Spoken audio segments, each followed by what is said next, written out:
I hired an investigator and have discovered my husband's affair and sex addiction. What on earth do I do next? My husband, M47, and I, F44, have been married for just over a decade, and it has been, for the most part, a loving marriage centered around our two beautiful children. Of course, I've had grievances. He travels a lot for work, is constantly glued to his phone, and sometimes would abruptly pop out for errands that he has always been incredibly vague about. Initially these didn't concern me too much. He has a very demanding job that has allowed us to have a lifestyle I never thought possible, meant that I could leave work to be with the children, take us on wonderful holidays, send the children to a great school. I always felt that complaining to him about his work, phone, computer, and random emergencies would be so selfish considering everything he does for us. However, 2 weeks ago, I started getting really suspicious after I had found a condom in the inside pocket of his blazer. There was no reason for him to have it there as we only ever have sex at home and, frankly, it isn't something we do as often as we used to. This prompted me to do something I never thought I would do, but I found an opportunity to get into his phone when he wasn't looking. I'm not sure what I was looking for. I first looked at his photos but couldn't find anything. Then I thought I would check his messaging apps, WhatsApp, Telegram, both were password locked, which I found very odd. Only iMessage could be accessed, but there was barely anything there. At this point, I had a sinking feeling something was up. Last year, a friend was in a similar situation and used a digital investigator to learn more about her absent and secretive fiancé. The investigator found out that this man had been living a complete double life, with a long-term girlfriend in Edinburgh and, unbelievably, a whole business he had set up and was earning money from. She had no idea about the business or all the money he was earning from it, and no doubt spending on his girlfriend. I asked for the investigator's details and requested that they pull together anything and everything they could find about my husband. The investigator spent about a week digging online and came back to me with a report that changed my life forever. I got a call from the investigator, warning me that my husband's report would be a very difficult read, and that I should open it in private at a time when I would be able to process it fully.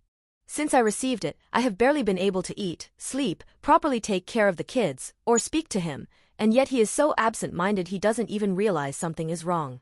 It turns out that my husband of over 10 years has been 1. Having an affair with a woman 15 years his junior.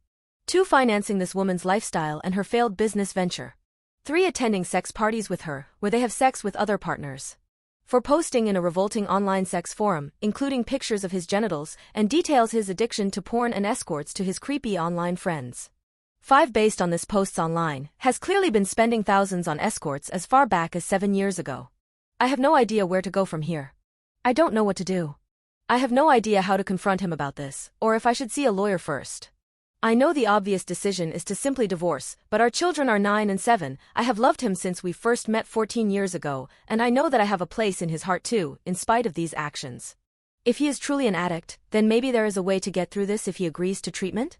I am a complete mess and I can't talk about this to anyone in person just yet. Any advice you have for me would be really appreciated. Update. This is an update to my original post from around a month ago. Firstly, I'd just like to thank, almost every single one of you who has commented to leave me advice or message me privately. I took a lot of advice on board, especially legally speaking, and this has proven to be of great benefit. I apologize for my long absence and lack of replies. I hope the update below can explain it. I chose to wait until after New Year's as I did not want to rob the children of one last Christmas and New Year's holiday as a family. In the meantime, I researched solicitors and sought recommendations from trusted friends. Rather humiliatingly, I did, after much urging on this website, also schedule and go through with an STI test. It was horrifically embarrassing, but I am relieved to say that it came negative. I don't know how I could have coped if he had gotten me sick because of his revolting actions. He made my job incredibly easy by flying out for a work trip, not that anything he says could ever be trusted, on the 2nd, and I immediately got the ball rolling, met with the solicitor, packed up all of his belongings into 6 suitcases, had the locks changed, and spoke to a child psychologist to work out the best way to explain things to the kids, who are far too young to understand the full picture, of course. Fast forward to a week later, and upon his return I, having made sure the children were picked up by my mother after school, greeted him to a hallway full of suitcases and divorce papers. I had printed out the report in full and started walking him through it before he started breaking down in tears.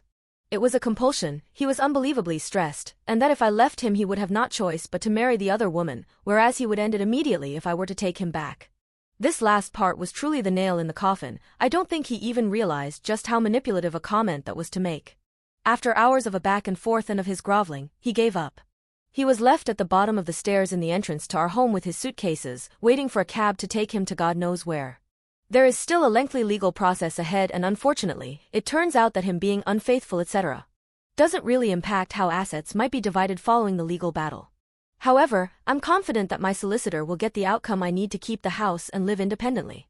In terms of the children, I would rather not discuss them so as to keep it private, but it has been an incredibly difficult adjustment and sometimes I do feel guilty. As for myself, I am still completely heartbroken and frankly I don't ever hope to find love again. I just don't think I can quite trust like that again.